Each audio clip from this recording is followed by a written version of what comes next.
This is a paid. We had only one semester, so completely unnecessary. Yeah. we lucked out. Did we?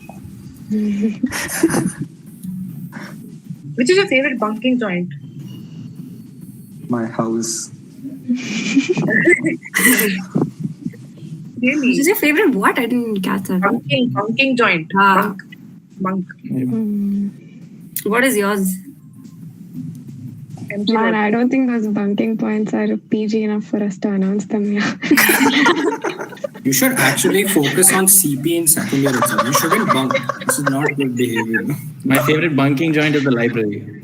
Oh, wow. That's how you get into cred, guys.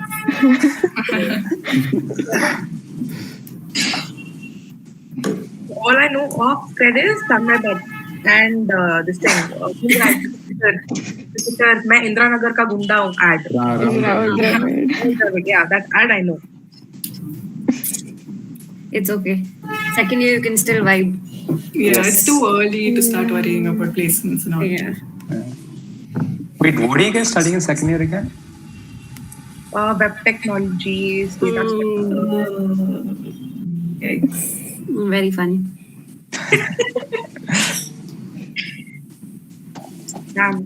So there's a trend in second year that everyone should be like a full stack developer and start working on research papers and all that. Second year research papers is a trend. Yeah, actually people have even published some people in second year. Is it because of special topic or is it because they? I think ISFC are other clubs. Yeah. Like That's a good idea. ISFCR. People are doing some internships from NIT Trichy and all. I have no clue what is happening. All I can do is classmates PSA. Yeah, those are very helpful if you want to go for masters right after your undergrad. Because then you need like strong LORs to get into the places you want. Yeah, you need And actually. LORs don't have as much weightage as, professors from IITs and NITs. Hello, am I audible? Yeah, so these are my things. Okay, not audible now. Yeah, now. Hey guys, am I audible as well? Yeah. Yeah, so I'll be your co-anchor. Me and Sharanya will be anchoring today's event. Panel. All right, so I think we are live now and we'll be starting. Are we good to go? Yeah. You're not audible. Am I not audible? We can hear you. Yeah, all right. So, greetings and salutations, esteemed viewers. It is my great pleasure to welcome you all to the first premiere of this year's edition of the Placement Tales, being hosted by the Changemakers Society, better known as CMS. As we gather on this virtual platform, it is with a sense of excitement and anticipation that we introduce ourselves as your host for the evening. My name is Siddhant, and this is my co-host Sharanya. Hello everyone, I'm Sharanya. And we are honored to be leading this esteemed gathering of minds. In the fast-paced and often hectic world we live in, it is all too rare to find an opportunity to pause, reflect, and engage in meaningful discourse with others. That is why we are so grateful to have had this opportunity to bring to you such a talented and diverse set of individuals for this series. The world of CS is a vast and ever-evolving landscape, and it can be challenging to stay up to date on all the advancements and innovations. Tonight, we have truly exceptional lineup of speakers and discussion planned. Each one belonging to a computer science background has been carefully selected to provide valuable insights and knowledge that will deepen our understanding of industry and inspire us to think more deeply about the world around us. As we delve into the discussions, I encourage you all to engage with our speakers and other attendees through the live chat function down below. We welcome your questions and insights and will do our best to address as many possible during the stream. Finally, I implore you to remember the importance of respect and consideration in this virtual space by maintaining decorum. Yes. So let us create a positive and a welcoming environment where all of us can feel comfortable to share our thoughts and ideas, whatever we're feeling, any kind of questions, whatever. With that, I'm thrilled to commence the introduction of our esteemed panel for the day. Please join me in giving them a warm and enthusiastic welcome. The first speaker of the panel is Prithvi and Kumar, who is currently working at CRED. Hello, Prithvi. We are really happy to have you here. So can you please- Thank you so much, CMS, for having me. You want me to give a small intro? Yes. Okay, so I'm Prithvi Anil Kumar. Some background about me.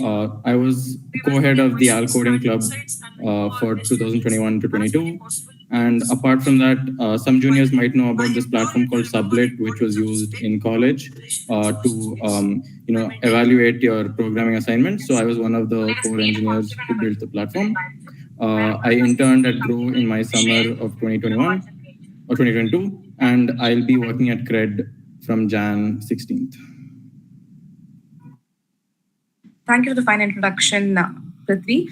Now we have Nihal Ramaswamy, who's working at Goldman Sachs. Hello, Nihal. Can you introduce yourself?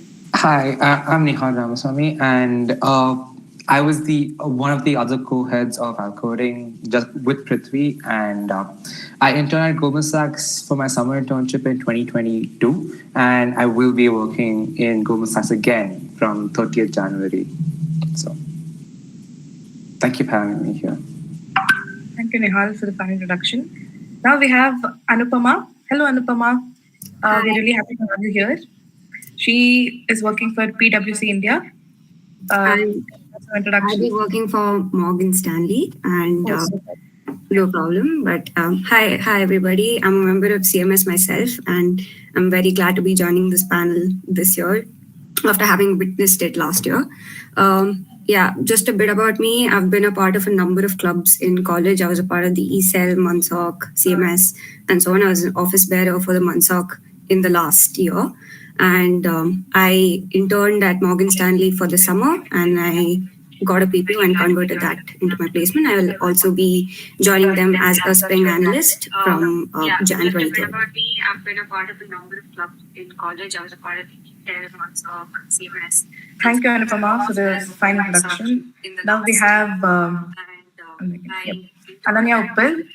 Hello, Ananya. We are really happy to have you here. Can you introduce yourself for us? Hi, I'm really happy to be here too. So I'm Ananya, and over the course of the last summer, which is in 2022, I was working in NASDAQ, and in college, I was a part of many clubs such as ACM Women's Chapter Club and the Music Club as well. And now in this semester, I'm going to be working as an intern in Palo Alto Networks, and I just started last week. Thank you, Anupama, for the fine introduction. Now we have Jahnavi. Hello, Jahnavi. Can you please introduce yourself for us? Hi, Shalanya. Thank you. I'm Jahnavi. Over the last 4 years, I've been a part of the music club. I've been head of the content team for the music club as well, and a member of co-organizing teams for fests on campus. I did my summer internship in 2022 through a non-profit, and I'm joining PwC India as a technology consultant next week. Thank you, Jahnavi, for the fine introduction. Now we have Vinay Subramanyam. Hello, Vinay. Hello. So first, I wanted to thank you guys for giving me this opportunity to speak here. So unlike most of these other guys, I didn't get a summer internship through PES. So instead, I had to go outside and search, and I got an internship at YMate. And recently, I've got a PPO and an internship at HP, and I'll be starting from this month, 24th. Hello. So first, I wanted to thank you guys for giving me this opportunity to speak here. Thank you, Vinay. Thank you, all the panelists, for the great introduction. Now we have, should we start with the questions? Siddharth? Yeah, I think we can start with the questions. Yes, you go ahead. Okay, so the first question is open to the panel. What was your placement experience like? This is a general question. Anyone can answer. Can we take Ananya? Yeah, for sure. So the placement experience is going to be a super hectic time in your life, and you're going to be really stressed. So one of the most important things is to just stay calm and have some faith in yourself that you know this and you can do this. And that's from like a mental point of view. From a more technical point of view, you need to have a very strong hold on your basics and your coursework such as CN, OS, DBMS, and your DS. I think these four were the most important courses which helped me undertake my placement process. And regular practice goes a really long way. Initially, you're going to be intimidated by the questions you're facing, and you're going to be scared that okay, this is not happening. But just keep doing it, and it'll happen. Have some faith in yourself, and it'll happen. That's my advice. Right. And delving more into the procedure for different companies, is there anything specific that each company looks after? Like, what is the different procedure for a different company? Right. So, first of all, the companies which approach college, they're going to give you their JD and their compensation structure. You look into those first. If they match what you want and the JD is actually, some work you might be interested in, only then apply, because college has has a couple of rules they have for sitting in placements. So if you apply for a company, like you register to write a company's test, you must write it. And if you get shortlisted to give the interviews, you must give it, because they also need to maintain a good relationship with the company itself. And we want people who are giving the test to actually be interested to work there. So it's basically saving resources on both ends. Those are like the first two things you need to look into. And yeah. All right. Okay. Jahnavi, yeah. Go ahead. Yeah, I'd just like to add on to what Ananya just mentioned about only sitting for the companies that seem interesting to you. And not just because of college's rules, but also because there's this huge deluge of companies that keep coming. And if you apply for every single one, you're not going to be able to put in the amount of effort that's required for each company's test and interview round. So what I'd suggest is to narrow down the companies that you want to apply for, whether you narrow it down through field, whether you narrow it down through compensation or base location or a specific language in the JD. Just find some way to sort of cut down on the number of companies that you apply for, because not only will that ensure that you can give each test the importance and the time that's required to prepare for it, but also because it's simply not possible to sit for every single test that comes. Right. So the trick is to apply in less companies, but more relevant ones. Yeah, maybe not, definitely, yeah, less, but look into the JD, like Ananya mentioned. That's a really big point, where you see what seems interesting to you and only then sit. Don't sort of indiscriminately sit for every single test. Right. Okay, so my next question is for Vinay. Which all core companies come to campus? So they usually share a list of most of all the companies that come. So there are three tiers of companies. So tier 1, tier 2, tier 3. So tier 1 is obviously the one you should try to get. So that's 12 lakhs and above till 60 lakhs. And tier 2 is 5 lakhs to 12, and tier 3 is 5 lakhs and below. So companies like the companies we've joined, like HP, Goldman Sachs, Grow, many other companies like that will come. And the main thing you need to focus on is the rules that PS has put on these companies itself. So the thing is, if you get a tier 1 company, say you get a company for 12 lakhs and it's on the dot, you cannot sit for, and you've accepted the offer, you cannot sit for any other companies which are tier 1 itself. And anything tier 2 and tier 1, tier 3 obviously will not sit for, because you have a tier 1 company. So if you're going after a company, make sure it's something that you actually want to do and the job description actually suits you. Because if you randomly choose a company, you get something, and then the next day or something, you see a more alluring company coming over, then you can't sit for that because you've already accepted this offer. So you need to be very careful about that. Right. Yes. Okay. And can you talk about other ways to get placed other than on-campus placements? Yeah, so for my summer internship, unlike these guys, a few of them, I didn't get placed. Like, I already dealt with my first round of rejection over summer. So that was first a very hard pill to swallow, like seeing most of my friends get summer internships and me not getting placed through college itself. So there are many websites online where you can go and try and get internships, or through some contacts, you can go and ask someone for an internship itself. So many people say you don't need to do a summer internship. It's not exactly necessary. It's just 2 credits you could avail later on. But I would definitely push people to go towards summer internships, because the experience that you get during the internship, like I can hands down say those 2 months of internship that I did at Bimate definitely taught me more than 3 years of college. So it's actual experience, and that is what will help you in your interviews itself. Like in my actual placements afterwards, like for my PPOs, I most of the things that I talked during the interview itself was about my internship that I did in those 2 months. So if you have some experience, it's always a very good thing. Right. And you said that there are a couple of websites that you can. Oh, yeah, Prithvi, you can. Just let me finish up this follow up question, if you don't mind. You said there are a couple of websites that we can search for internships on. Yeah, so LinkedIn is obviously one of the most prevalent ones. Like there, they keep updating all of the internships that you can get. And summer internship, you can go to Internshala and other such websites itself. But LinkedIn is a very good place to try and get internships. Right. Prithvi, you can go ahead. Yeah, so I just wanted to add on to Vinay. So one thing is I have a friend who has gotten a pre-placement offer through LinkedIn. So some recruiter found his LinkedIn. He or she liked his LinkedIn profile, and then they sent him an interview request, and then he went through the interview process and he was able to get an offer. And my own story is I got a PPO before placements at Grow. So I interned at Grow and they offered me a PPO. And then one of my seniors who works at Fred gave me a referral. So that's another way, that another avenue you could get an offer. Okay, and I had another follow up to that. Like a number of times we get hit up by a lot of internship offers, quote unquote, but a lot of them don't seem to be genuine. So is there any is there any way to differentiate genuine ones from the ones that are just trying to get you to do miscellaneous stuff? Anupama?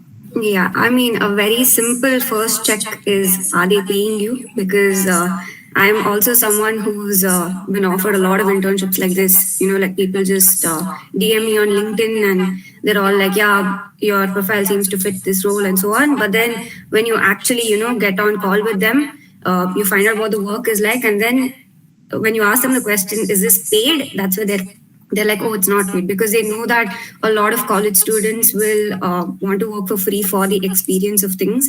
So A, is it paid, is a very simple checkpoint. And B, I'd say the kind of work offered and the stature of the organization itself, right? So do some research on the organization. Don't just take people, don't just like blindly believe them. Do your background research as well before you take up offers. Make sure that they're going through the proper process of things. So are they giving you an offer letter? Is it official? Are things documented well? And are they also like I said, if there's a payment involved, then are those channels transparent, right? Are they asking you for your bank account, things like that? So it's a lot of common sense itself, but just make sure that the process is legitimate, the organization is legitimate. And yeah, I think that's about it. All right. Thank you, Anupama. And Ananya? Yeah, just to add on to what Anupama said, getting a first-hand account of someone who's already worked there, maybe someone in your peer group, or just some senior or anybody would go a long way, because you would know that the work is actually worth it. And the time and investment you're putting in will actually, help you gain some understanding and some experience. And it just shouldn't be a waste of time. Right. Thank you so much. I think Sharanya can take on the next question. Yes. So now that everyone was talking about jobs and LinkedIn, how important is it to maintain a proper LinkedIn profile? And how important is it to maintain a proper LinkedIn profile and show like proper certificates? And like some people just put randomly skills. I have these many skills, but then they don't have enough certificates or experience to back it up. So how important is it for at least summer intern, like Vinay spoke about the second years after we complete our second year, we obviously have to do internships. So how important is it for us to maintain a proper LinkedIn profile? I mean, it's pretty, like, what's the harm in having a good LinkedIn profile? Like, it's obviously a good thing to show. Like, it's basically a summary of whatever you've done, whatever you've accomplished, whatever you've achieved. And I know many people will be like, okay, I haven't done that much. It's just going to look empty. I haven't done this many projects. But just don't try to pad too many skills, because they will pressure you. Like if you go into an interview and you just put, oh, I know this language, I know this stack, I know one stack, mean stack, they will focus and pinpoint and they will ask you questions which you should know. But if you don't answer them, that looks way worse because you put it on your resume, you put it on your LinkedIn, and you're not able to answer these simple questions. So put what is relevant, what you can answer, and like I said, it's a brief summary of whatever you've finished. And many companies will, like Prithvi, he got offered this through LinkedIn itself, through a senior referral. So having a good LinkedIn profile is obviously a good thing. Yes. Prithvi? Yeah, so I think there are two parts to the question. So I think with respect to on-campus placements, I don't think your LinkedIn has such a big role in you getting placed. Rather, your resume has a much bigger role. So it's not like your LinkedIn link is sent to the recruiter and the interviewer, but your resume is definitely going to be seen by the reviewer. But on the other hand, if you're looking at an off-campus aspect, if you're trying to get placed off campus, then I'm pretty sure your LinkedIn does matter, especially since you can apply through LinkedIn. Yeah, so there's, as Vinay said, there's no harm at all. It'll probably take you a day or two to add all of your skills and courses and so on. And it should like most likely give you a huge edge when you're trying to get placed off campus. Yes, Anupama? Yeah, just adding on to that, I think when you do your work for your resume, it's very simple to translate that to your LinkedIn. So anyway, you are going to be forced to write a full resume when you sit for campus placements, and that's going to be super important. So when you put in the work to build that, just translating that onto your LinkedIn profile becomes much easier. So like when I said, I don't see the harm in just maintaining a good LinkedIn profile. Jahnavi?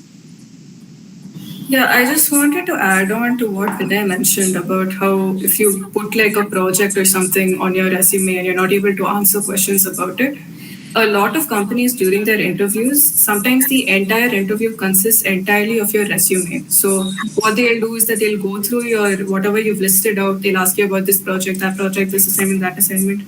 So what I'd suggest is to not put in anything on your LinkedIn or your resume that you aren't comfortable explaining if you're questioned about. So like if there's an assignment, if there's a group project that you didn't participate that much in, the safer option would be to just not mention it in your resume on the chance that you're questioned on it later and it ends up becoming a bit of a problem when an interviewer asks you about it. Nihal? Yeah, and also the second part of the question where you said that people kept putting certificates on the resume. I think it's much better to add projects rather than certificates, because if you add a project, the recruiter knows that you know how to apply those concepts, whereas a certificate just shows that you know the concepts. Knowing the concept does not translate to actually knowing how to use the concepts. So a project is much more valuable than a certificate. Thank you so much, guys. It was really nice answers. I have another question.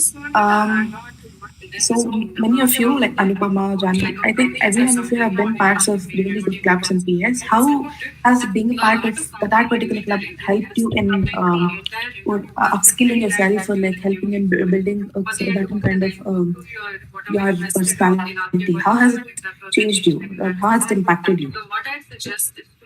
Being a part of the club. Okay. And this question is exclusively targeted for the Alcoding heads because there seems to be a pattern with Alcoding somehow. Okay, so the first club which I was a part of was PS Innovation Lab, and there I worked on. There they have a procedure how you work in the club. So I had a team which I worked with. I worked as an intern there, and what I learned from there is how to basically work with the team, and also it showed me what my interests in coding are, like which fields of programming do I like, which fields I dislike. At least if it didn't answer completely, it did give me a path to explore. And that was the first part. The next thing was, as I was speaking with my seniors, I got introduced to this thing known as competitive programming, and I fell in love with it. And so I used to practice that day and night, and that's what kind of helped me become the head of Alcoding as well. So competitive programming really did help me with my placements, because that's the first round, like that carries a majority of the weight in the first round of the interview. So that's how Alcoding helped. Thanks, Nihal. Anupama? Yeah, so I have been a part of clubs for the entire 4 years that I've been a part of PES, and I'd like to answer this question in two parts. So, firstly, with respect to technical clubs, I've been a part of CCBD and like ISFCR and all of that. So, through that, you get access to, I'd say, teachers, resources, and I'd say project ideas and so on. So, when you have a more defined approach to, taking up like approaching projects and technical approaching technical skill sets to learn, I think it becomes a little easier even with the clubs that are in campus or in PES. In fact, my capstone we took what we did in CCBD and we continued that into our capstone and so on. So that kind of gave me the grounds to build myself technically. But I've also been a part of a number of non-technical clubs. So I've been a part of ECEL and CMS itself, and I was also a big part of the Mansoc as well. So all of that really helped me grow my soft skills. I'd say it helped me grow as a human being more so. Like I'd say the technical stuff adds linearly to your resume, whereas the non-technical stuff just adds laterally. It really gave me confidence as a human being to, have more skill sets, be more than, just the technical skills in itself. I had more to offer. So I feel like in that way, it really helped me grow. And it also just like made my college life better, to be honest. So, yeah. Thanks, Anupama. Ignore the background noise. There's a puja going on. Jahnavi, yes. Yeah, like Anupama had mentioned, regardless of whether it's technical or non-technical, the fact that you're in a club itself adds so much to your resume, to your interviews, both in the sense that, especially if it's a technical club like ISFCR or CCBD, there are channels through which you can get like a paper published, do a lot of research, go for conferences and things, which adds weight to your resume. But also you learn a lot of soft skills just being in a group where your opinion matters, being in a group, because you can't really talk to an interviewer the way you talk to a friend, right? You need to be in some sort of professional but also non-academic setting to really cultivate that kind of speech. So being in a club where you're sort of brainstorming, where you're ideating, it sort of makes sure that you're thinking in a creative way, which you wouldn't always get an opportunity to do in an academic setting. So definitely being a part of a club would add both to your first round of screening at companies, like through resumes and stuff, but also towards sort of impressing the interviewer.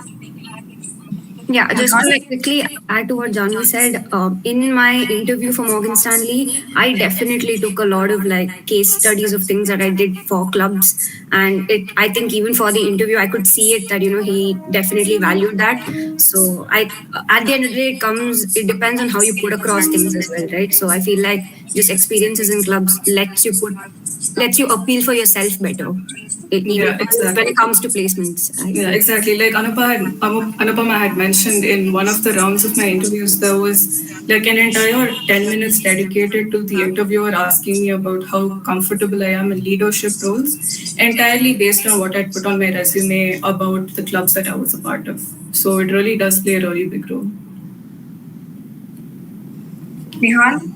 Yeah, so another thing, like they mentioned technical or non-technical clubs, but both non-technical and technical, what I really learned was how to learn and grasp new things quickly. So, for example, in the clubs I was part of, like CCBD or Passive Innovation Lab or Outcoding, over there we worked on completely different things, and we didn't have like a course as such to actually where we can learn the entire, like whatever we're going to use. We had very less time, and so doing these projects with them, I kind of learned how to use these things quickly without wasting time on actually pushing the project further and further. So that's another thing which you learn when you are part of different clubs as well. So. Yes, Jahnavi? Yeah, I'd also like to add here that doing anything extracurricular in addition to your academic coursework sort of makes you more comfortable with having to deal with a lot of things at the same time, especially when you come to sixth sem and you have like capstone and you've got the 5 ISAs a semester sort of system, and you add club work and extracurriculars and fests and organizing and stuff like that on top of that. You sort of learn to figure out how to balance everything. which is definitely something that you can bring out in your interviews and in your resume when you say that I've done all of this, I've done all of that, and I've managed to do all of it together at the same time without any of it, without the fact that I'm doing so much affecting the quality of that work. Yep. I have another question. Vinay, I'd like you to answer this.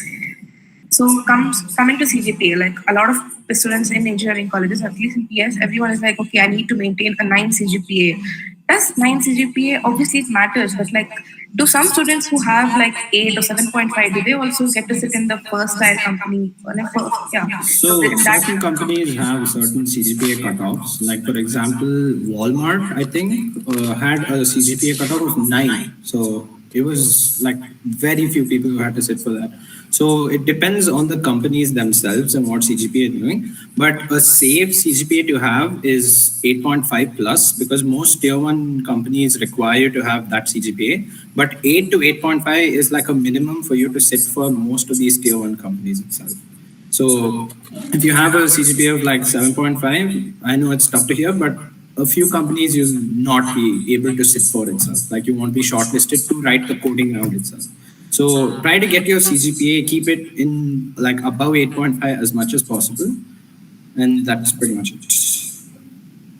I'd like to say 8.5 is very safe. I think even a 7.5 is the generic number that I've seen. But 8.5 is like super safe. You should get most companies, except like in our batch, I think the one case in point was Walmart, which had a 9. But otherwise, I think every other company allowed for 8.5. Yeah, quite a few companies had like a 6 cutoff also, 60%. And 7 to 7.5 was a very common figure in the emails that we got for companies. And the criteria for companies is different when depending on what they're coming for. So for summer internships, since there's very few companies and they want to take very few people, they keep higher cutoffs. But for placements, you have an abundance of companies coming in.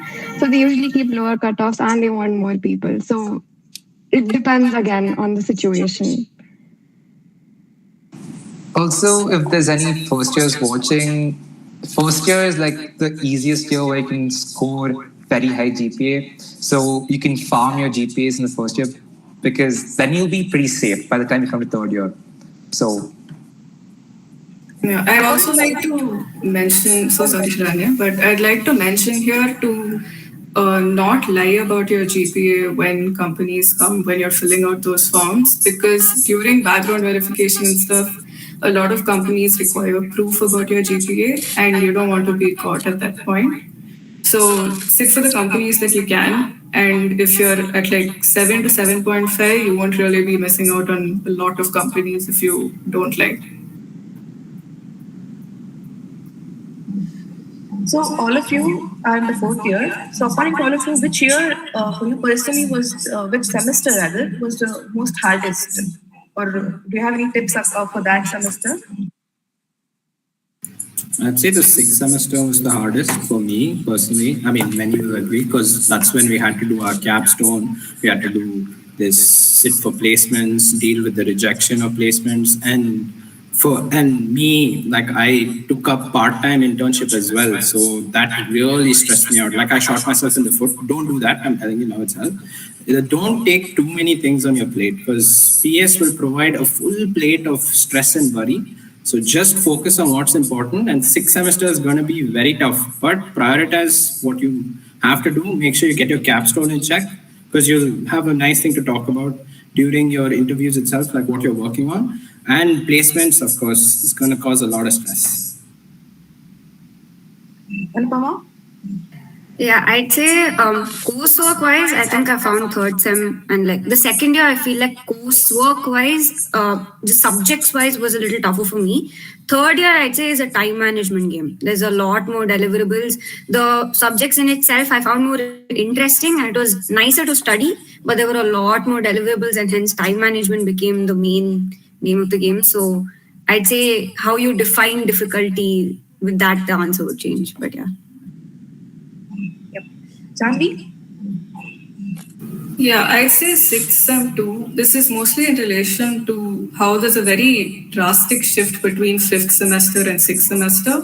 Because till fifth sem, it's like you're still in college, right? But then once you come to sixth, suddenly there are companies coming and you're realizing that you need to get a job after this. So it sort of all comes together. And plus, you realize you need to build your resume, which means you start volunteering for things, you start doing as much as you can apart from your academics as well. And then capstone is obviously a huge thing. And what I want to say is in relation to capstone, choose your teammates very carefully. Make sure that you're choosing somebody that if you don't know personally, you have someone who can vouch for the fact that they'll do work. Because down the line, especially when capstone, the actual implementation comes about in your seventh semester, it gets really, really difficult. So make sure that you choose your capstone team, your guide, and your project properly. Like put in enough amount of time and effort. Like you'll get a deadline, but it's fine. Try to figure out some way to optimize your choosing where you're not making things more difficult for yourself down the road. Thanks, Jahnavi. Prithvi? Yeah, so I think fifth sem is probably the hardest one that most people would agree with, because the number of projects and assignments you're given, along with now, I think students have a 5 ISS structure. So that's really just death in terms of how much time you have and the number of projects and assignments you have to give to college. And for me personally, I think it was sixth sem because I got really burnt out by the time I reached sixth sem. So I don't know if other people have the same had the same issue, but for me, by the time I reached sixth sem, I was extremely burnt out, and I had already gotten an internship. So for me, just handling that was a hard thing. Okay, Prithvi, I have a follow-up for you. You said that. I'm sorry, as a not. Yeah. So you said that you got an internship in sixth sem. So was it an on-campus offer or did you get an off-campus placement? So I think it was fifth sem where I got my internship. So most companies came for the internship season during our fifth sem, and I got my offer on campus. So I think Grow was the fifth company that came. Goldman Sachs, Morgan Stanley, Walmart, and I think American Express as well came, and then Grow came to college. And another follow-up, we all know that most of our projects and submissions are at least 50% of us try to pirate it from our friends, right? So all of you all personally, how many projects did you all do on yourselves, and how many did you, take from your friends? So did you all do 100% of those by yourselves, or did you take help from friends? So for that, usually what I did was I would strike deals with my friends. So we have, say, 5 subjects. I would do one subject, distribute the code. Another person would do another subject, distribute the code. And that's something which we followed. But just to be safe, even if you distribute the code, make sure you change your code before you submit it, so you're not in trouble for plagiarism. That's how we approached I approached my projects. Yeah, and also have sorry, Ananya, you can go ahead. Okay. So I think that not every project you do needs to be super elaborate, super complex, and completely top tier. It's okay to do a mid-level project, but for the courses that you like and for the project that you're super interested in, put in the effort, put in the time, because it's going to be worth it at the end.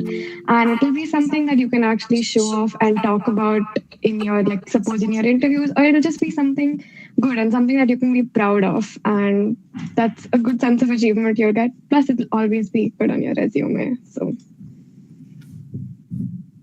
yeah, Jahnavi? Yeah, I just wanted to mention, regardless of whether you're doing it on your own or you're taking it from someone else, know what you're doing, because some projects have Viva and stuff, and some professors insist on having each student explain each part of the project separately. And also, as I had mentioned earlier, if you're going to put it on your resume, please don't put a project that you haven't worked on or you don't know anything about, because again, you'll get caught out for it later if it's a resume-based interview. Vinay? Yeah, so try to be as honest as possible. I'm not saying you shouldn't scam and all. Obviously, it's college. People are going to do this. But one project I remember in particular was the web tech project. My God, I scammed the entire code. And I'm not saying most of the people did it, but a good chunk of people scammed this web tech code for their project. And like Jahnavi said, many of them unknowingly put it on their resume, went to the interview, and they got screwed because they didn't know anything about the project. Front end, back end, nothing they knew. They were just grilling them about web tech because web tech is a very important subject in most of these companies that come. And if you don't know about it, don't put it in your resume. So these people scammed the project, put it in their resume, and they paid the price for it. So if you're going to scam, which if PS is watching, don't do it. But if you do, don't put it on your resume. Know the stuff which you put on your resume. Okay, Prithvi? Yeah, a bit of alternate advice. Also, I participated in a lot of hackathons throughout my college journey. And that's like one way where in 24, let's say 28 hours, you can build something that you're forced to show, judges. So that itself is a kind of an external motivation for you to build something. And once that is done, you have some project that's already built, you can refine it, right? So I think if you participate in a lot of hackathons, you'll end up having at least 1 or 2 projects that you can showcase at the end. And with respect to the college projects, I would recommend try doing a bunch of projects by yourself. So I would let's say pick up a group of friends and you can start doing one particular project or so. And I think that helps as well. Don't rely only on the projects that college gives you. Try to pick out projects by yourself as well. Right. So was Sublet a brainchild of a hackathon project or? So about Sublet specifically, I was part of CIE. So it was a brainchild of CIE really. It was in fact a type of, so we had to build a prototype for a startup idea. And this is one problem that we found that was prevalent in college. So we started building it through CIE. And once CIE ended, we just continued the project. Okay, so now the viewers know who to blame. Okay. Nihal? Yes, it's continuing on what Prithvi said. When you do projects on your own, another thing which you realize is that you get to know what you like again, like in programming. So maybe if you started a machine learning project and halfway through you realize that machine learning is not for you, or it is for you, or like we start a web tech project, you get the same idea. So that's the first point which I wanted to say. And the second point is when you're doing a project for college, keep in mind the number of credits and the weightage of the project as well, because you don't want to overdo or underdo a particular project and screw up your grade because of that. So that's another important thing. Okay, Jahnavi? Yeah, this is sort of cycling back to what Prithvi said about non-academic projects as well. When recruiters are looking at your resume, they'll be looking at 100, 200 resumes that they get from the college, and everybody will have academic stuff. These projects that the college assigns you are mandatory, so everybody would have done some variation of it or the other. So doing a project through ISFCR, CCBD, CIE, something that a lot of your batch hasn't done, gives something in your resume that they can pick out, because recruiters are going to spend a maximum of 1.5, 2 minutes glancing over your whatever you've submitted. So if they keep seeing the same first year Python project, something about this C project, something about this and all, everybody's going to have that.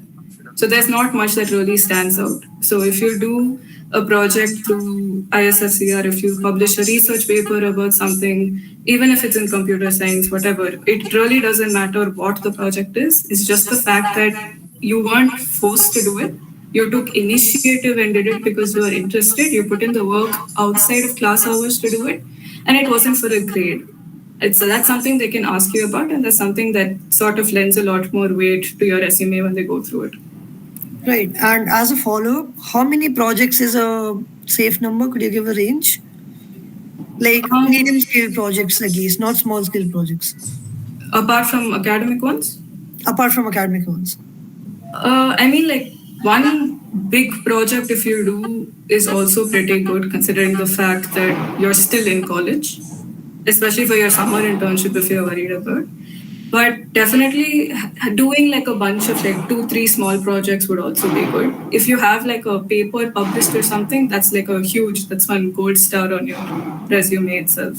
Yeah, so I wanna back that up by saying it depends on the depth of the project, right? So even when it comes to whatever ripping off projects or whatever, it like Nihal said, it depends on the credit. So your bigger credit projects tend to cover a lot more, right? So if you just do that sincerely, honestly, you learn the subject because you learn honestly when you do things yourself. So if you just do the bigger projects by yourself, that's something that will add value to your resume, and at the end of the day you learn the subject as well. So I really think you should put in the time and do those well. And if you're looking at those kind of bigger projects, I'd say two odd or like 1 to 2. If you have a good project that has covers a lot of things and you can talk a lot about it and the things you've learned from it, I think that should be enough value add for your interviews and all of that, for your summer and placements at least. I just have one question. Siddhant, can I ask that question? Yeah. Yes. So you guys told that you got your internships obviously after second year and somewhere around in fifth semester, right? So does whatever courses covered in the college, is it enough, or did you guys take extra courses in Coursera or Udemy, or do you guys would you like to propose some alternate approach of upskilling your skills by some other alternate source? Jahnavi? Yeah, this again sort of really depends on the kind of company that's coming and the kind of placement that you want to sit for. I can speak for consulting. If you've decided that you want to do consulting where there isn't really much of a coding round, you can sort of get away with not really doing like geeks for geeks or lead code or things like that, which are things I think the others will be able to say more about. But if it's about consulting, then it really helps to sort of figure out the consulting companies that are coming to college. And a lot of them have a bunch of courses on Coursera, Udemy, and things like that. Like PwC itself has like data-driven decision making, a bunch of courses that if you can do before the company comes and you put that on your resume and they see that, then that's something that they'll take into consideration when they are thinking of shortlisting. So courses definitely. And also another point here, if you do not get an internship in your summer, in your post fourth semester summer, or sorry, yeah, that one, sixth semester summer, then it's always a good idea. And if you're not planning on doing an internship from outside as well, then it's definitely a good idea to use that summer doing as many courses as possible. Whether it's in the field that you want, whether you're still figuring out a field, it's good to use that time to upskill, like you had said. Anupama? Yeah, like Jahnavi mentioned, I think it's completely company dependent and interviewer dependent. So I'll just speak from my experience, but I got a summer internship when I was in the middle of fifth sem, right? So when my interviewer was asking me questions on DBMS, it was still underway, So these interviews happened when we were in say third unit. So he started asking me questions from things that were not yet done, and I was just brutally honest about it. I just told him, I was like, I've not done this. So it's about that. The interviewers also get it that you're in your fifth sem and that you haven't finished everything. So my bigger tip for interviews is don't bullshit. If you don't know something, be brutally honest about it. Say you don't know. And another thing that helped me do is kind of drive my interview. So what I kept doing is I kept redirecting him to things that I did know. And then when he questioned me on that, I was able to answer that well, right? So it's fine. It's fine if you don't know stuff, and you can very much say that you haven't finished this, or because especially in a summer internship context, at least you are very much in the middle of your course, right? So just be brutally honest. Don't bullshit, because if they catch you in that, right, that's worse. That leaves a worse impression. But if you're just upfront about it, then it's okay. So. And Anupama, Prithvi? Yeah, so as you said, Udemy and Coursera are two platforms that maybe you can watch and take courses. So I just want to link it back to the project question. So if you do a course, let's say on some web development or machine learning, usually the course at the end ends up asking you to do a project, right? So that's another way, another avenue you can get a project done. I wouldn't recommend you directly put that on your resume, but you can at least gain skills to do a project in the future. So I do think it's very important with respect to having projects on your resume and making projects. Courses can definitely help. Ananya? Right. So there's multiple companies which will be coming into college, and some of them will be working in very specific fields like cybersecurity or like networks or just some very niche thing. And they might be looking for people who have some prior experience or knowledge, and they're going to ask you about those things. In that case, having some sort of course that you've done or some background, like to gain some background knowledge, might go a long way because you'll be able to understand their questions better and have a deeper knowledge of the subject itself. And doing a course would also make you understand that if you want to actually work for that company itself. So if you have suppose done a course on cybersecurity, you realize you really like it, you'll end up applying to a lot of companies which may work in that domain. So I think it just helps you broaden your horizons and understand what you would be interested in and how if you would actually like the work that's happening in the industry right now. Thank you, Anupama. Jahnavi? Yeah, I just wanted to give like one point about the projects part. I think it's really important to have at least one, two, or like say three projects on your resume that you were passionate about doing. Because in your interviews, lots of times they'll ask you about, they won't even tell you which project. They'll say, tell me about one project that you were passionate about. So you need to, if you're not passionate about writing on your resume, you have to be very believable and very convincing when you're giving that answer, and you have to act like you were super into all that work and all that. But a much easier way of going about it is to just do a project that you enjoy doing. So that way it's easier to even put it across to the interviewer, and it's easier to talk about it when they ask you. So, I mean, again, for consulting, where talking plays such a big role. Every single one of my rounds, they all felt like manager rounds because so much of it was just talking and talking convincingly and believably and passionately. You have to look like you enjoy doing the projects that you enjoy doing. You have to sound like you have like a good grasp of the language, really quick translation of what you're thinking to speech. And again, just do a project that you like doing, guys. Like it's not hard. You have so many avenues in college. Even if it's an academic project, great, even better. Just find something that you can hook onto. Like Anupama mentioned, something you can redirect to if the questions start getting a little dicey for you. Just make sure you have like some anchor in your resume that will help you make the entire interview smoother. Nihal? So another thing is, it's always when you do a project, try to add a visual aspect to it so that the recruiter knows what you have done. So if he or she sees a plain code base, it would be hard for them to navigate through and actually realize what you have done. Whereas if it's something visual, like a website, they know for a fact that your code works and it's pretty good code. Like for example, even if you're doing a backend project where there's no visual aspects, try having a very basic website, something which just fetches the data or like just shows what it does. Or like if it's a machine learning project, try to use say Streamlit to make a simple website. So it's always a better thing to do instead of having a simple code base. And try hosting the project somewhere if you have the money, so the recruiter can actually see within just one click. Thank you, Nihal. Siddharth, would you like to carry forward? Yeah. Okay, so this question is based on non-CSE students. What are the courses or languages that one should learn on or projects one should do before setting for CS placements? Also would you recommend applying off campus or going via the college placement cell? This is non-CSE students. So personally, I think there is no right answer to that you have to do this particular language to achieve this, because each language has its own pros and cons. So like if you're making a website, you will go for JavaScript over say C++, even though you can make a website in C++.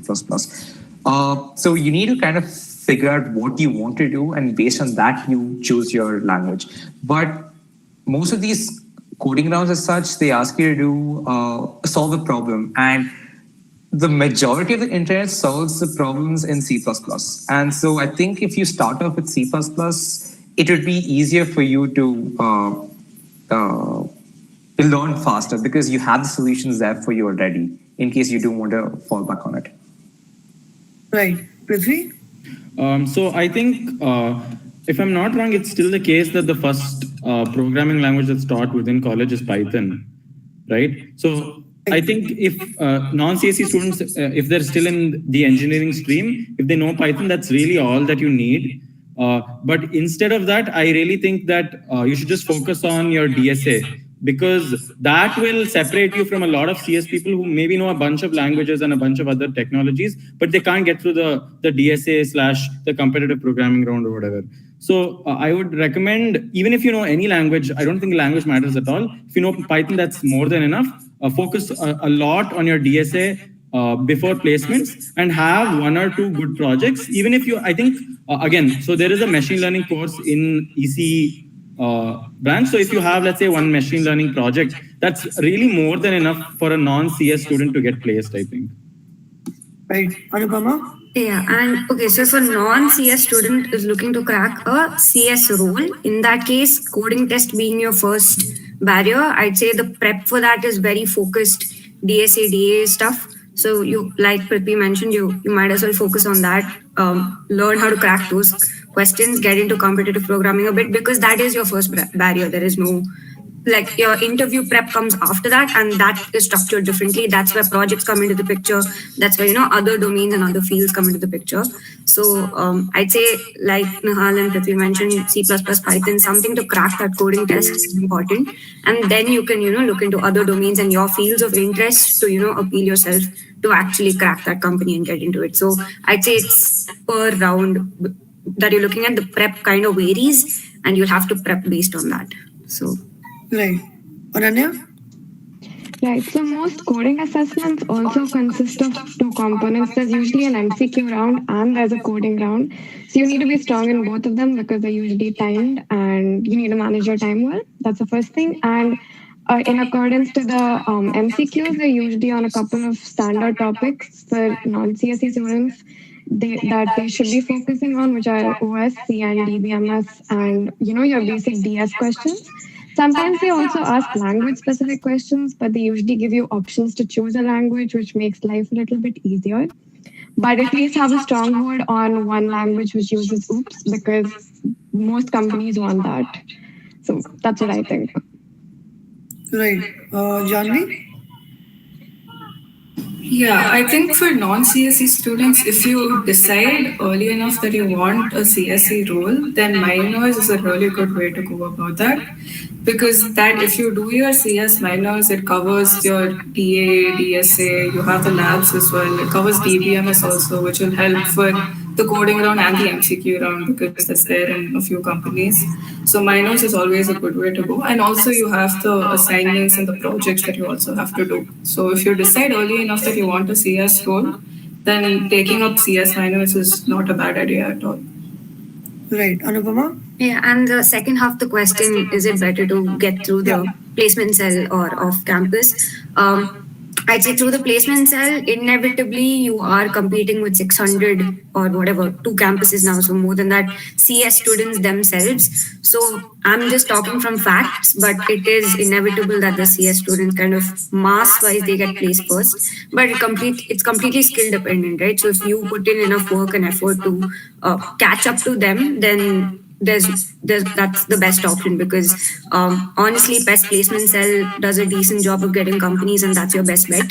Off campus, I've tried applying myself, and the thing is that it's difficult for companies to even pick up your resume and read it and then give you a call, right? Because we are freshers. So I'd say if you can get it through the placement cell, then well and good, but off campus is always an option, no doubt. Right. Nihal? Yeah, also for other departments, placement deals will happen for them as well. This is for mainly for CSE, right? So, yeah.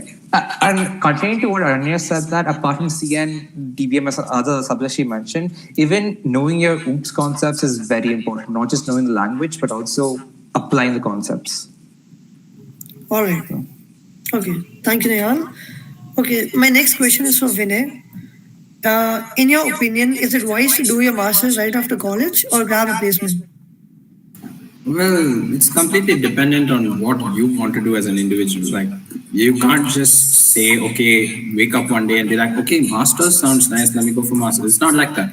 It's a very big decision. So You have to decide whether you're going to sit for placements or are you going to sit and focus on GRE, because they're two completely different ways. Because you prepping for GRE itself is a separate big headache, and sitting for placements and being good at CP is also another headache. So you need to sit and decide exactly what you want to do. And just because so many people are going for masters, don't just go after masters. Know what exactly you want to do and what you want to like major in. And if you think that getting more education and getting niche into a subject will help you, then go ahead. But personally, I wanted some work experience, like 2 years at least of going there, actually seeing how the market is, seeing how the competition is, and get some real world experience before dipping my toes into masters. But it's not a bad decision if you're confident and you have a good GRE. Again, the thing with masters is you need to have excellent LORs, you need to have good SOP, you need to have done good projects under professors, you need to have good publications. So these are all factors you need to take into consideration before even thinking about a master's. Because if you're going to do a master's, do it at some very good college. Don't do it in some half good college. Because if you're going to spend and shill out so much money, you need to do it in a good place. Like there's no point in doing it in some half-assed college. Right. So, and a student should like solidly decide if they want to sit for placements or do a master's, right?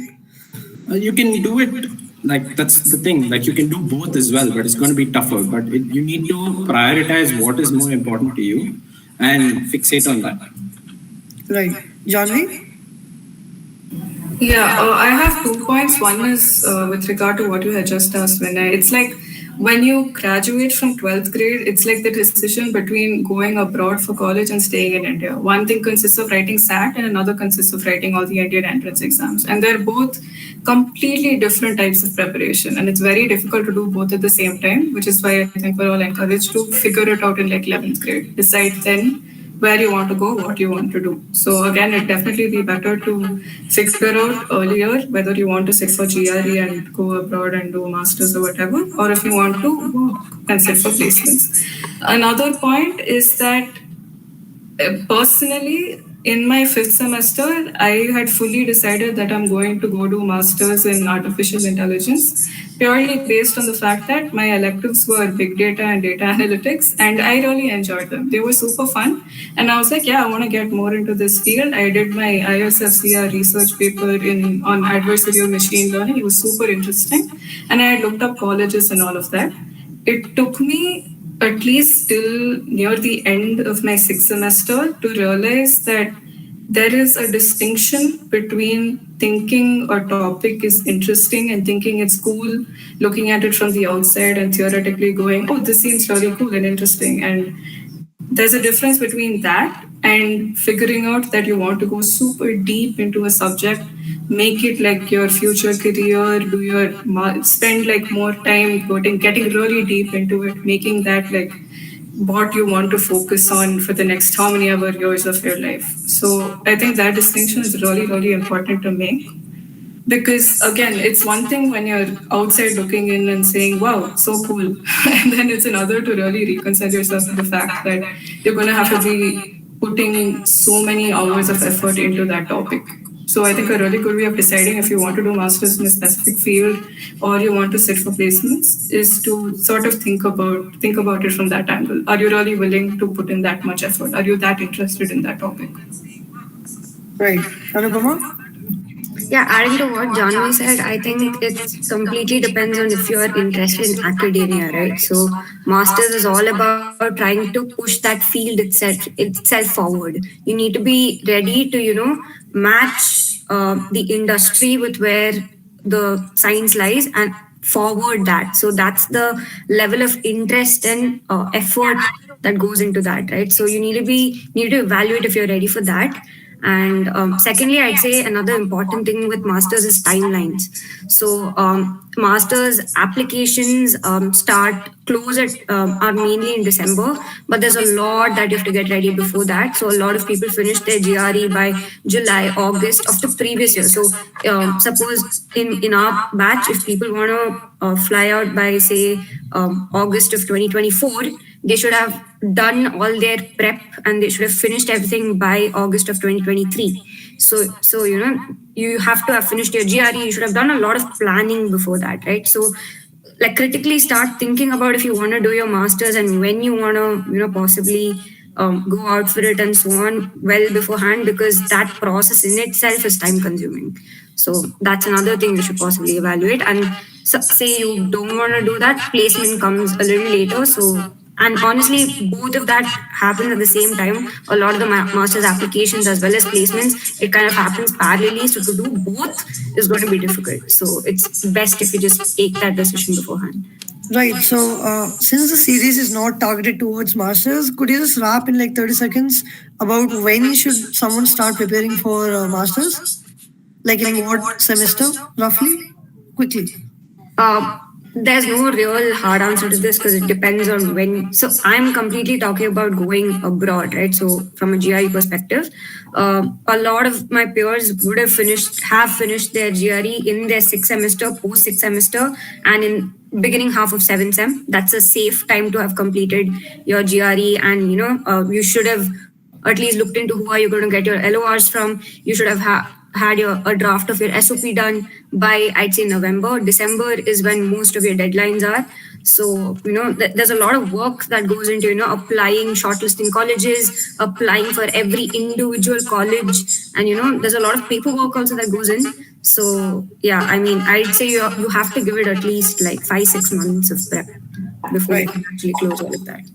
Thank you, Anupama. Ananya? Yeah, so just one final point I wanted to add. I know it will be hard to manage both masters and like placement prep together, but there is no assurity that you're going to get an acceptance from a master's university, especially because the competition is so high. People from around the world are going to be applying. So don't just focus on masters. Keep a little bit of preparation for placements as well, because you may need a backup. Don't just depend completely on your master's plan. Be prepared for all sorts of situations. Right. Jahnavi? Yeah, I just wanted to mention that it's perfectly okay to take a year to work after your college and then do masters after that.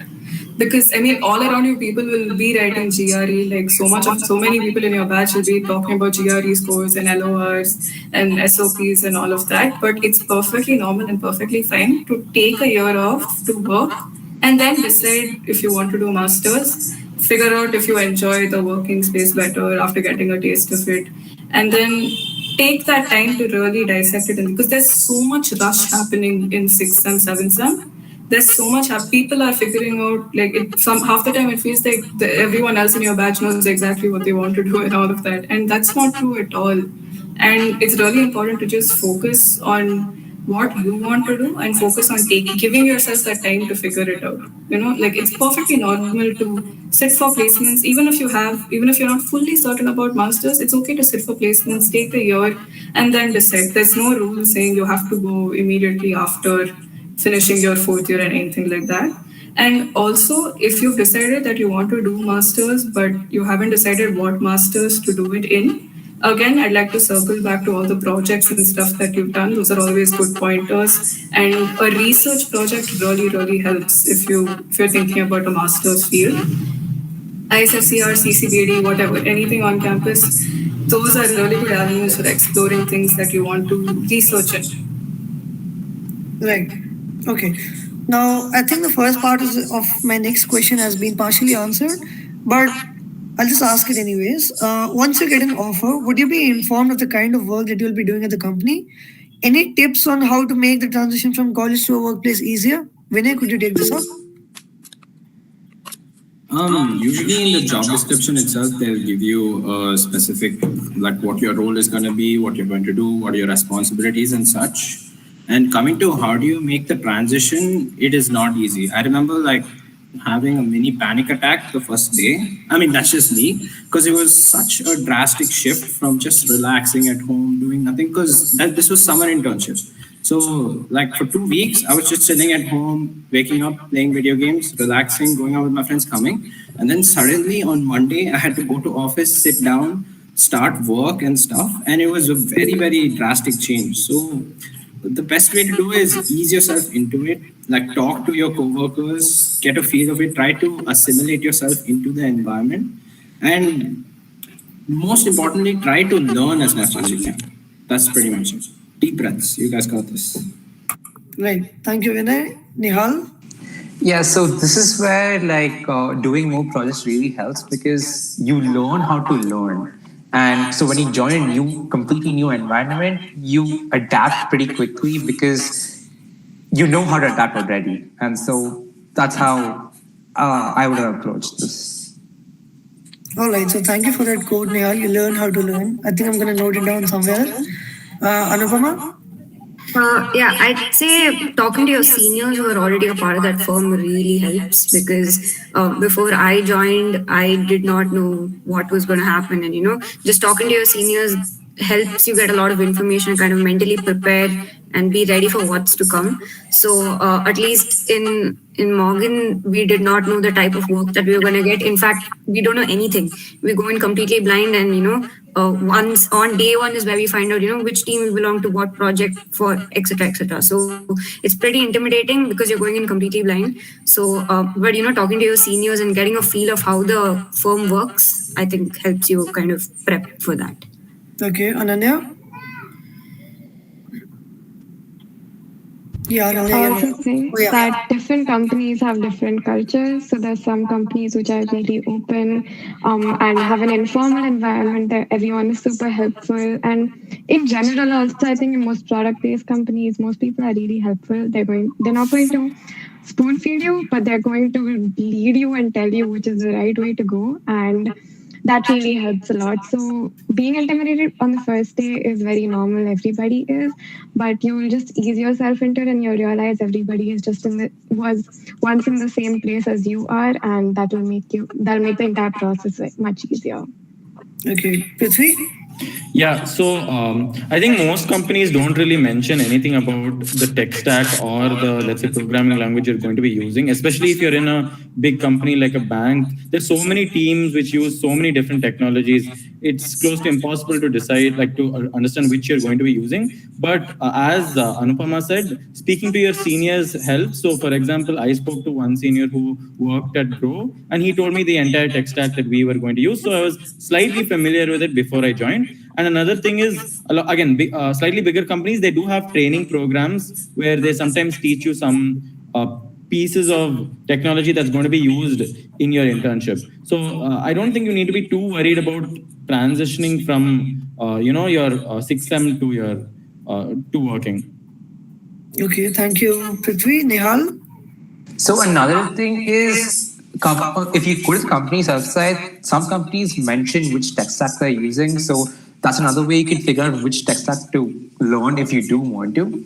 And another thing is, when you join a company as an intern, and I'm being very blunt, most people don't expect a lot from you because you're an intern, and they realize that it's a very big shift from a college life to a environment like a dev environment, and they expect you to mess up. They expect you to screw up a lot, and that's how you basically learn how to progress in a different environment. Right, okay. On to the next question, and I'll request the panelists to be short with their answers because we have to wrap up soon. Do our 10th and 12th marks matter?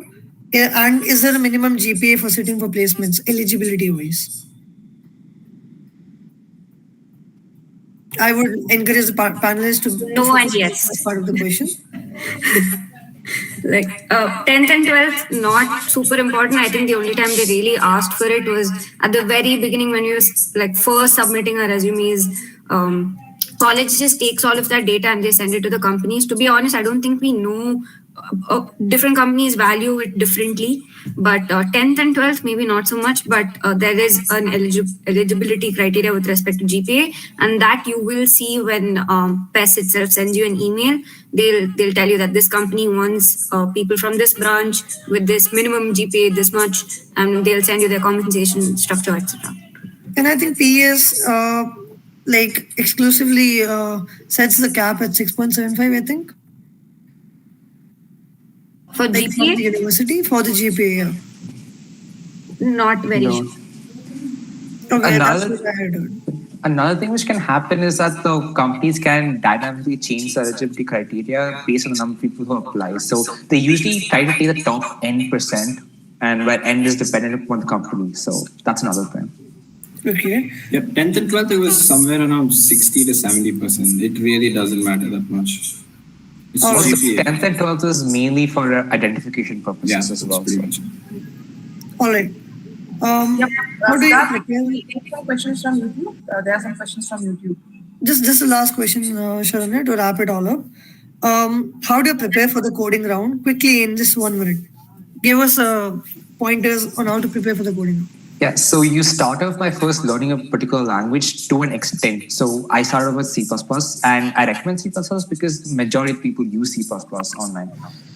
Next thing is start learning your algorithms and data structures. So you can start off by college, but college DSA will not be enough. You have to go out and learn a bit more on your own. So you can start off by practicing on lead code, or if you want to learn more in depth, you can go on platforms like Codeforces, CodeChef, and AdCoder. I personally train a lot on Codeforces. So what happens when you train on Codeforces? Lead code is mainly for interview-oriented programs. But if you learn on Codeforces, what happens is you go beyond that. And so interview questions becomes very easy for you. Like when I say very easy, you can approach it quicker than normal. But also, if you want to solve on Codeforces, you have to invest more time than you would normally would. And another thing is these questions in the beginning will be very intimidating. You won't have the theory, you won't have the knowledge to solve them. By solving more and more, will you actually learn how to? Will you get the theory? And another thing is when you solve one problem and you see another problem, when you solve enough problems, you can use past ideas to approach the next problem. And so it's kind of by practice which you improve. So. Okay, Vinay. Yeah, so I'm sure there are a good chunk of people who are like in fourth semester and they're like, oh my God, I haven't started CP and stuff. And honestly, I was one of those people. I thought DP was something you put on WhatsApp on your profile. Like I didn't know it was dynamic programming and all in fourth semester. So when I saw companies starting to come, that's when reality hit me hard. And I knew that I needed to catch up with like these guys. They were doing CP for quite a bit. So I started working on lead code and Nihal and all were there helping me. So try to do competitive programming in a group if possible, so you can help each other out. So it's always better, and I would say more, I'm not saying it's fun, it's more fun when you do it with people. So you can bounce ideas off each other, and it's more like a game and a challenge type thing. So the first round is always going to be the coding round, which is only CP. So definitely focus on your CP. After that, the interview rounds, it's usually tailored towards more computer science subjects, like Ananya said, like CN or DBMS, OS, all of those type of stuff. Go on interview bit and search for certain questions that are mostly going to come. So brush up all of these topics for your interviews and make sure your people skills is on point, and steer the conversation always towards something that you know. Don't keep blabbering about something that you half know. Like focus on something that you do know, and overall it should be fine. Like I made it through, you guys definitely made it through. Okay, Nihal. So I'm going to list a bunch of algorithms which I've seen in my coding rounds, which are going to come for your coding rounds as well, most likely. So to start off with, there's greedy, dynamic programming, and then graph algorithms like BFS, DFS, and sometimes there was a very few questions came on segment trees. And yeah, if you know these algorithms, I think you can answer most of the questions which comes. So, but be strong with these concepts. Like you need to be like, suppose you realize that you have to apply BFS, you need to be able to code it up pretty quickly without any reference, because you can't Google stuff up when you are coding it. So it has to be the back of your hand. So. Okay, Ananya. Also, looking at some of the questions which we have been asked in the previous years by the same company helps, because there's a lot of repetition and you'll have some idea about what are the kind of questions which are going to end up coming. So that really helps. And another tip for the interviews is do some research about the company. It really shows interest. It makes a huge difference. They actually think that you're interested in working there, and it goes really a long way. Yeah, just adding on to what Ananya said, some companies in their interviews they ask you why do you want to work here. So you need to have a believable, concrete answer for that. And for consulting, if you're sitting for PwC, Deloitte, EY, KPMG, whatever, they'll ask why here instead of any of the other big four companies. So you need to have answers for those questions. Right. I'd also say have a solid intro for yourself. Like every interview obviously starts with introducing yourself. So with there itself, you can present your strengths, right? So you play to your strengths, play the entire thing to your strengths. Like only mention the things that you know, so you can drive it that way. Right. And Anupama, in just under 30 seconds, could you summarize on how do we build a good and attractive resume?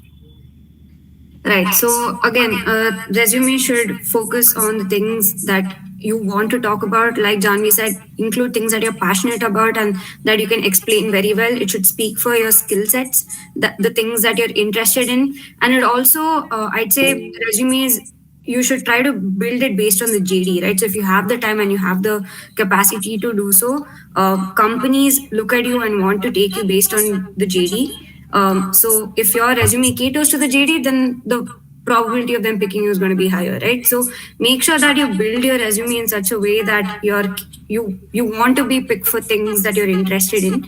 So include the projects that lie in your domain of interest and try to appeal yourself in the best way possible. So include projects, include any certification courses that you've done, and even in the projects, like Jahnavi had mentioned initially, if it's a group project and there are things that you don't know about it, then make sure you communicate that in the resume in that sense. Only speak for the things that you know, because if it's a completely resume based interview, then if you fumble over there and you make it look like you've done more than you actually have, that's going to look worse. So yeah.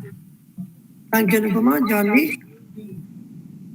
Yeah, 2 points. One is to make sure your resume is updated. There will constantly be lots of changes, modification, revamping. As and when you finish the certification, make sure you add that. As and when you get your GPA for the previous semester, make sure you update that.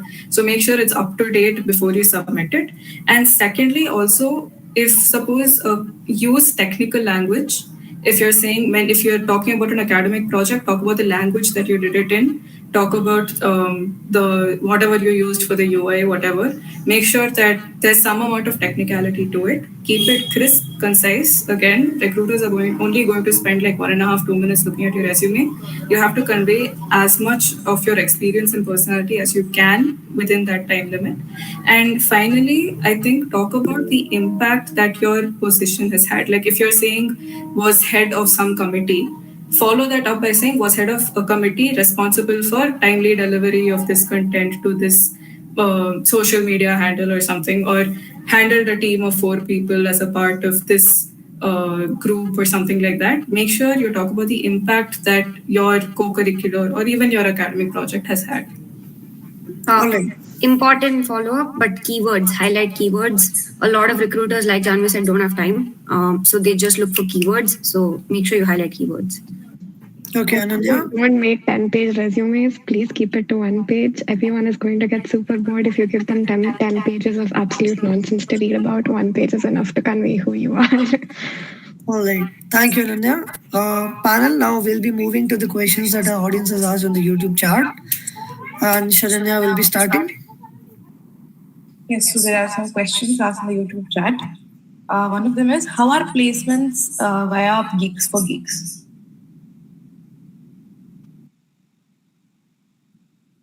Was I audible? Placements via Geeks for Geeks? Yeah. I think the person who's asking the question is trying to ask how is like using Geeks for Geeks good to prepare for maybe your interview questions. Yeah, and to answer that question, I think it's a very good website. So the advantage that it has is, although a bunch of other websites do it, is that if let's say you're preparing for a particular company like Cisco, you can filter out questions only asked by Cisco in previous years. So that's one place that you can go and like practice, let's say, for your CP/DSA rounds. It also is very helpful in giving you the format of interviews, because every company tends to have a different format. So Geeks for Geeks kind of gives you the format for interviews for different companies, and that's great. And a majority of the questions they do ask will already be answered on Geeks for Geeks. So if you just scan through Geeks for Geeks in your free time, you will have an idea of the questions which could come. And so, yeah, that's a good thing. I'd also like to mention here, surprisingly enough, Quora is also a good resource for getting information about previous interview experiences. So that's a good place to look as well. Thank you, panelists. Another question. Is it better to do projects under a professor, or is it with a group and push it to a university level? For example, Prithvi told about Sublit. So what is better according to all of you? I think if you're looking to get a research paper out of your project, then doing it under a professor really helps, because they'll provide you a project title / idea, and also a lot of mentorship and guidance. So that's one thing. But I do think it's beneficial to work on a lot of projects with your friends if you have the time. But I'm not really sure best students have a lot of time nowadays. So. Yeah, if you can do it in a club like, let's say, CCBD or CDSAML under a professor, it's more than enough. Another thing with doing it under a professor is that you could get an LOR out of it. So things like that go a long way. Yeah, you could try getting projects from professors in different universities like IISc, IITs, or NITs, because those LORs hold a really high weightage in your resume. Okay, thank you, Ananya. On to the next question. Will we get a list of as to what companies are coming before the day? There's no list as such. You would have an idea of which companies could come, but you won't know when they come or which comes first, which comes second. So if you do get into one tier 1 company and you want to get another tier 1 company, you really can't do that. So that's something which is problematic in placements. Okay, thank you, Nihal. Vinay? Yeah, so the only thing you can do is see from the previous years and see the list of companies that came the previous year and gauge whatever companies are going to come, but they'll never give you a timetable. Like there'll be a time when you'll get no emails from passive placements, and then suddenly at 9 o'clock in the night, you'll be bombarded with like 10 emails of these many companies coming. So it's a little messed up, but there'll be no timetable as such. Okay, thank you, Vinay. Anupama? Yeah, I'm like when I said, refer to previous year's lists. And secondly, timelines are important. So this year for us, placement started a little early. It started at the end of July. And another thing is that companies sort of tend to come in the same order that they came last year. So you can kind of predict, like from what I've heard, core companies come much later.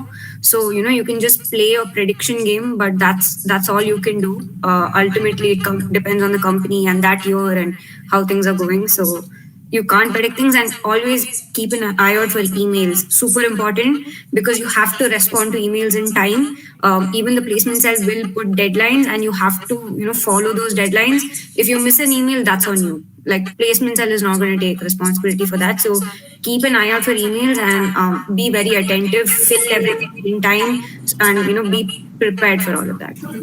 Yeah, like Anupama mentioned, the deadlines are going to be like really short. It'll be like if you get a mail at 6 p.m. one evening, the deadline will be like 9 a.m. the next morning. So you have to keep an eye out. And if you miss a deadline, you miss a deadline. There's nothing you can do about it.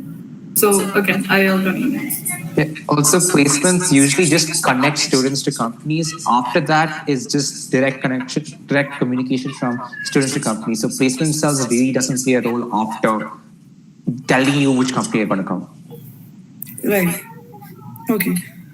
Thank you, guys. What is the process of being a teaching assistant? So I was a teaching assistant for the data structures and algorithms course. So for me, at least, there was a link, Google form link sent out basically, where we could apply to be a TA for a particular course. After that, there was a shortlist that was given based on, I think, your GPA and something else, your GPA and resume. And after that, there was one interview that I went through, which is how I got to a TA position. So I think Nihal maybe can speak on it as well. Yes, so how I got in was a referral to a friend. Like my friend had already was a TA, and he told like we can take him as well. So it reduces the workload, and that's another way to get a TA position. All right. Code forces or lead code for placements? Okay, so for this, for lead code is good for only for interview thing. But if you really want to get good at competitive programming, code forces all the way. And that's because I love code forces and I practice that pretty much day and night through fifth sem and fourth sem. So again, you really need to know what you want to do. If just interview is your goal, then just go for lead code. But if you really want to get better at solving problems and approaching them, code forces, code chef, any competitive programming site would be better. I'd say lead code is a little bit more beginner friendly. So if you find code forces and all of that a little intimidating, start with lead code, and then if you develop that passion for it, then you can, I think, jump into code forces and all of that later. But like Nihal said, definitely code forces and stuff have better questions and more difficult questions if you really want to get good at it. So, and is HackerRank out of the picture? HackerRank, yeah, people usually do. Like, I've never seen anyone who practices on HackerRank. But another thing about practicing on competitive programming sites is that the difficulty of the questions are more fine-grained. Like in lead code, you have just easy, medium, hard. But on code courses, you have levels like 800, 900, 1,000, all the way up to 3,500. And same thing with Code Chef and Ad Code as well. So that's another thing which you could use. So you can really figure out that you're improving on these sites rather than lead code. Thank you, Nihal. Ananya? I would like to recommend binary search to you guys because binary search is a great platform on which you can give a competition along with your friends. It's a nice way for you guys to get together and solve the same problems, and then you can discuss them and see where all of you stand, and it kind of makes the entire process easier. Yeah, you're doing it with your friends. It'll be fun. Thank you, Ananya. Prithvi? I think unfortunately binary search shut down a couple of months, I think 2 months back, I think. So even I practice a lot in binary search. The reason is that you can start a session with your friends and compete together, and there's a live leaderboard. And once the contest is over, you can see your friends' code, right? So, and it's just the questions that are there in binary search are directly copy pasted from lead code. But in terms of, I think the question really comes down to how much time you have. Like if you are in your fourth sem, you can practice on CP websites like CodeChef or Codeforces. But if you only have your summer holidays left, let's assume, right? Then I don't think it's worth even touching Codeforces and directly just trying to solve as many problems you can on lead code. For me personally, I've seen about 70 to 90% of the companies questions that they give, you can easily manage all the questions by only lead code knowledge, and only some few companies really care about hardcore CP skills. So yeah. All right, thank you, Prithvi. I think the copy pasting from lead code was what led to its shutdown. So I think that's the end of the session. Thank you all I think it's been a great session so far. Thank you all for your time. And I think Sharanya can roll the outro now. Thank you so much, guys, for tuning in. Yes, guys, thank you. Personally, it was very informative for me. Being the second year, I got to learn and actually understand a lot of things that you guys went through, or like actually got some tips or like a second-hand grasp of whatever you guys went through. Thank you so much for each one of you for giving so many tips and so many suggestions. I hope the audience also enjoyed it equally. So it's been a pleasure hosting this event, a wonderful event. I thank the audience for being so patient and actually being invested in the whole session. A special thanks to the panel who were so wonderful. Each one of them actually inspired me personally, and I'm sure the entire audience, even Siddhant, for their wondrous experiences, which made us learn a lot today. Do you guys want to say something for the audience as an outro? Failure is okay. Like, it's fine if you don't get placed. I mean, if you don't like crack these coding tests immediately, not everyone is going to be at the same skill level.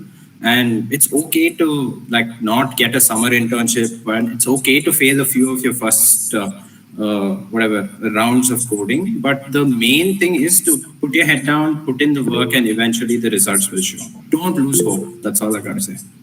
Yeah, I'd like to add on to Vinay. So I have a friend who has a fairly high GPA. He has like a GPA above 9.5, and he got rejected by I think 5 or 6 companies, and he went to almost the last round in all of them. So my point being is a lot of it is a kind of luck based a little. So don't get too disappointed by rejection, and try to be like have a really strong mental state when you're going through your placements and internship season, because you'll see all your friends getting placed and you might be the only one who doesn't.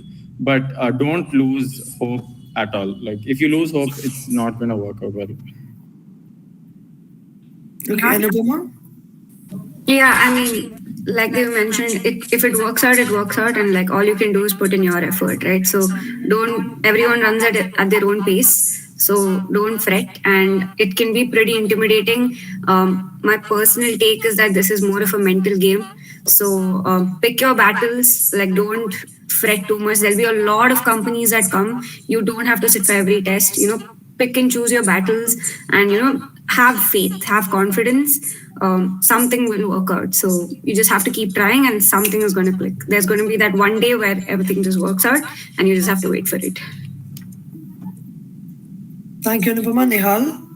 Another thing is, if you do get rejected, it doesn't mean that you're a bad candidate. It just means that you weren't a fit for them. So you will be a fit for another company. You are a good candidate, basically. Thank you, Nihal. Jahnavi? Yeah, just doubling down on all of this, even if you don't get into a company, so many companies come. Like you will not believe. Every morning you will wake up to 5 new emails from PESU placements. It will not stop. You will keep getting companies. It's fine if you get rejected by a few of them. So many will come. And also narrow down the companies you're sitting for. It's not possible to sit for all of them. So don't even try. Figure out a field, figure out a domain. If the domain is large, narrow it down even further. And finally, look at the JD. Look at it very, very carefully. If they say relocation is possible, make sure you're ready for relocation or don't bother applying, because they will give you a location somewhere else. And if at that point you realize you're not ready to move, then it's going to be a problem. So read the JD. That's good for the interview. That's good for deciding if you want to sit for that company at all also. And all the best. Thank you, Jahnavi. Anything, Ananya, from your side?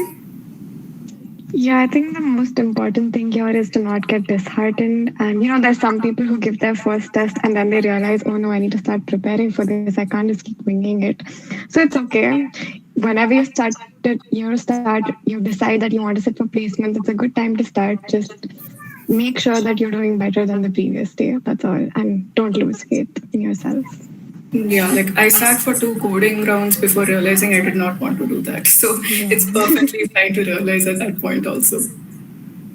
All right. Thank you so much, panel. Also, thank you, Dhruva, for managing the whole stream perfectly. There were some teething problems, but in the end, it all came out to be pretty good. So thank you so much, guys, for your time. This was an amazing session. I wish you all a very good evening and I don't think you need it at this point, but all the best for your respective futures. Thank you so much. And all the best to all of you for your placement. Thank you. Good luck, guys. All the best. Everyone watching this their LinkedIn profiles, I think it will be a good boost and you'll get to know what and all they've done. Thank you so much, every single person here. Thanks, Siddharth, for being such a great co-host. Thank you so much, everybody. Thanks, Vanessa. Thank you, everybody. Hope you have a great evening. I hope you enjoyed the session with us. Did you guys enjoy the session with us? Yes, it was. Yes. A bit intense, I guess, but I hope we did a good job. Thank you so much, guys. Thank you, guys. Thank you for having me. Thank you. Thank you. Bye. Bye-bye.